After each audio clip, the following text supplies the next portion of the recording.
3 رکنی اقلیتی بینچ کے فیصلے کو پارلیمان مسترد کرتی ہے اور آئین و قانون کے مطابق اکثریتی بینچ کے فیصلے کو نافذ عمل قرار دیتی ہے۔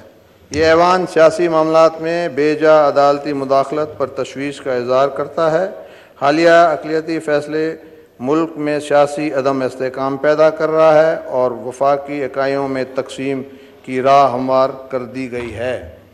یہ ایوان سی پی نمبر 5 2023 3 رکنی بینچ کا اقلیتی فیصلہ مسترد کرتے ہوئے وزیر اعظم اور کابینہ کو پابند کرتا ہے۔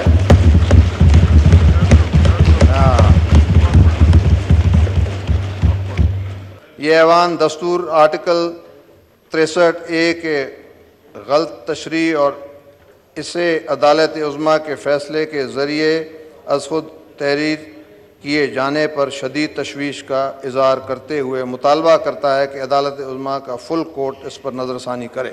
شکریہ۔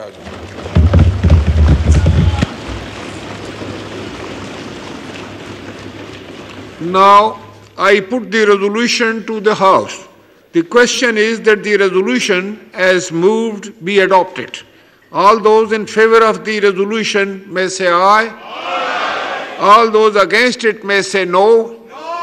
I think the ayes have it, and consequently the resolution is adopted.